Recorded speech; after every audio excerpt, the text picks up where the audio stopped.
అందరికీ శుభోదయం అండి. చక్కగా మన సింహరాశి వారికి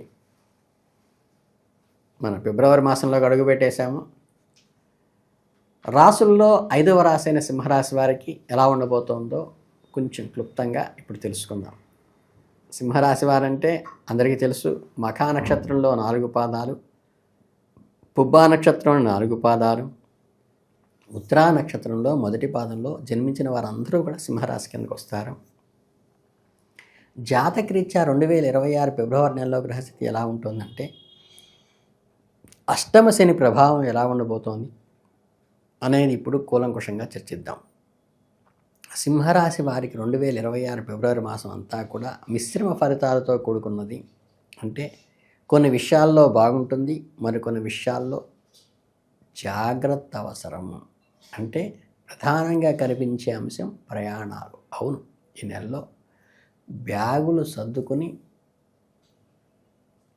చెప్పుల్లో కాళ్ళు పెట్టుకుని ఉంటారు చూసారా, ఆ టైప్లో ఉంటుంది. ప్రయాణాలు జోరుగా ఉంటాయి. మీ ఉద్యోగానికి సంబంధించిన ఉండొచ్చు, ఆఫీస్ పనుల్లోగా ఉండొచ్చు, లేకపోతే ఏదన్నా పర్సనల్ అఫైర్స్తో కానీ జర్నీస్ పడే అవకాశం ఉంది. అమ్మో మళ్ళీ ప్రయాణమా అనేట్టుగా ఉండేటువంటి గ్రహస్థితులు అయితే కనిపిస్తున్నాయి. ఈ ప్రయాణాలు అలసటనే కాదు, అద్భుతమైన ఆర్థిక లాభాలను కూడా తెచ్చిపెడతాయి. మీరు పడే ప్రతి కష్టానికి తగిన ఫలితం ఖచ్చితంగా దక్కుతుంది. చాలా అనుకూలమైన సమయము. మీ గౌరవ మర్యాదలకు ఇనుముడింప చేసేది, మీ యొక్క ప్రయారిటీ ఎక్స్పోజ్ అయ్యేదిగా ఉంటుంది ఈ ప్రయాణం. అలసటను పక్కన పెట్టి అవకాశాలను అందిపుచ్చుకోవడంలో ముందుంటే మంచిది. మిత్రులారా, ఒక్క మనం ఏంటంటే జ్యోతిష్యము, భక్తి సంబంధించిన ఇలాంటి ఆసక్తికరమైన వీడియోలు చూసేటప్పుడు మనసును ప్రశాంతంగా పెట్టుకుని చూడండి. అతి ముఖ్యమైన విషయాలు ఏమిటో గమనించుకోండి. ఎందుకంటే 12 కోట్ల మందిలో ఒక రాశికి 1 కోటి మంది ఉంటారు. దాన్ని పర్టికులర్గా గమనించుకొని ఆ నమ్మకాన్ని పర్ఫెక్ట్గా అమలుపరచుకోండి. నేను వాళ్ళని సొంత మనిషిలా నమ్మాను కదా, వాళ్ళు నన్ను మోసం చేశారా అనేటువంటి పరిస్థితి కూడా ఈ నెలలో మీకు గ్రహస్థితిలో ఉన్నది. అలాగే ఈ నెలలో ఎవరిని ముఖ్యంగా ఆర్థిక వ్యవహారాల్లో ఖచ్చితంగా ఉండండి.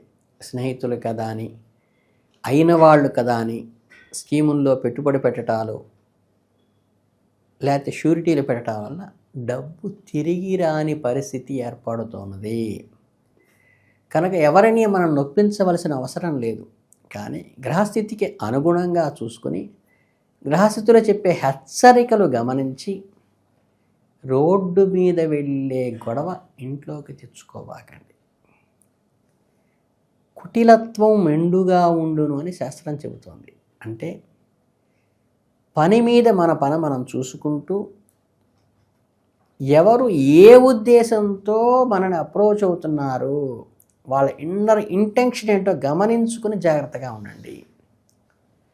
ఇక విద్యాపరంగా వస్తే గ్రహాలు చాలా అనుకూలంగా ఉన్నాయి. ఎవరైతే పట్టుదలతో ఏకాగ్రతతో చదువుతారో, పరీక్షల సీజన్ మొదలయ్యే సమయం కాబట్టి మీ దృష్టిని పూర్తిగా చదువు పైన పెట్టండి. ఎక్స్ట్రా కరిక్యులర్ యాక్టివిటీస్ ఇందులో ఆపండి. సంపూర్ణ పాండిత్యం ఉంటే జీవన విధానం చక్కగా సాగుతుంది. మీ జ్ఞానమే మీ భవిష్యత్తు. ఇవన్నీ ఎగ్జామ్స్ అయిన తర్వాత ఇవన్నీ చూసుకోవచ్చు. ఇది గమనించుకోండి. పోటీ పరీక్షలకు ప్రిపేర్ అయ్యే అభ్యర్థులు కొంచెం గట్టిగా ప్రయత్నించండి. సామాన్య శుభాలన్నీ కలుగుతాయి. అంటే ఉద్యోగం రాకపోయినా మార్కులతో తదుపరి దశకు ఎంపికయ్యే అవకాశం ఖచ్చితంగా ఉంటుంది. అంటే ఒక గంభీరమైన విషయం గురించి మాట్లాడుకోవాల్సిన విషయం ఏంటంటే, సింహరాశి వారికి సంవత్సరం అంతా అక్కడక్కడ కొన్ని ఇబ్బందులు శని వల్ల కలగవచ్చు. నెలలో శని ప్రభావం వల్ల కొన్ని చికాకులు కూడా కలిగే అవకాశం ఉంది. ప్రభుత్వపరమైన విషయాల్లో జాగ్రత్తగా ఉండండి.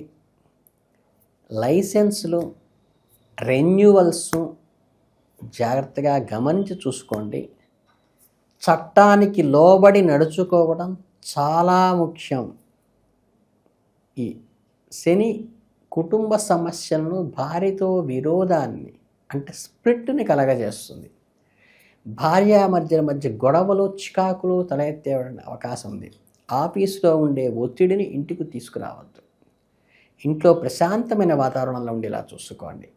మాట జారబాకండి. కోపాన్ని మీ స్పౌస్ దగ్గర అదుపులో పెట్టుకోండి. ఎంత ఓపికగా ఉంటే అంత ఓపికగా ఉండటం ప్రయత్నించండి. అది మీకు చాలా అండ అవుతుంది తర్వాత. ఇక వృత్తి వ్యాపారాల్లో ఉన్న వాళ్ళకి ఏంటంటే మిశ్రమ ఫలితంగా ఉంటుంది. రాజకీయ నాయకులకైతే సభలు, సమావేశాలు విజయవంతం అవుతాయి. మీ ప్రత్యర్థి నుండి వివాదాలు, ఆరోపణలు ఎక్కువగా వెలువరిస్తాయి. మాట్లాడేటప్పుడు ఆచితూచి మాట్లాడండి. మీ మాటల్లోని లొసుకులే ఎదుటివాడికి ఆయుధాలు అవుతాయి. ఇక ఆఫీసులో స్త్రీలతో వాగ్వివాదాలు మంచిది కాదు. మర్యాదగా వ్యవహరించండి, గౌరవంగా తప్పుకోండి. సింహరాశితో మహిళలకు ఈ నెలలో బదిలీలు, ట్రాన్స్ఫర్స్ అయ్యే అవకాశం ఉంది. మీకు ఇష్టం లేకపోయినా జరిగే అవకాశం ఉన్నది. మార్పును చక్కగా స్వేచ్ఛగా స్వీకరించండి.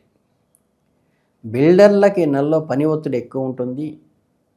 అకాల భోజనం అంటే టైమ్లీ మీల్స్ తీసుకునే అవకాశం తొలగిపోతుంది కాబట్టి మీకు మీరుగా ప్రయత్నపూర్వకంగా టైమ్లీ మీల్స్ తీసుకోవడానికి ప్రయత్నించండి. అలాగే ఈ అష్టమ శని దోషం తగ్గటానికి మన పెద్దలు కొన్ని పరిహారాలు ఏదైతే సూచించారో భక్తి శ్రద్ధలతో పాటిస్తే అవి ఎండింగ్లో మంచి ఉపయోగపడతాయి.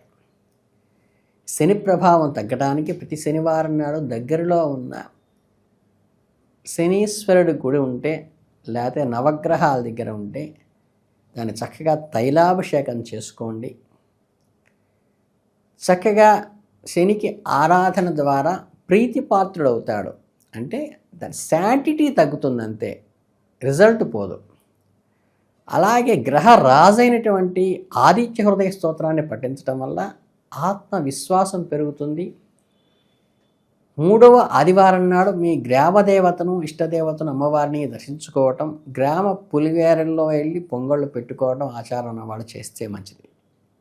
అలాగే మానసిక ప్రశాంతత కోసం చక్కగా దక్షిణామూర్తి స్తోత్రం కానీ, గురు చరిత్ర కానీ పారాయణ చేయటం వల్ల గురు అనుగ్రహం కలుగుతుంది. అలాగే మహాశివరాత్రి నాడు ఉపవాసం ఉండి ఆరోగ్య పరిస్థితి ఏమాత్రం బాగున్నా జాగరణ తప్పనిసరిగా చేయండి. శివునికి మీ చేత్తో ఒక చెంబుడు నీళ్లు పోసి మారేడు దళం పెట్టే ప్రయత్నం చేయండి. అంతా మంచే జరుగుతుంది. సర్వే జనా సుఖినో భవంతు.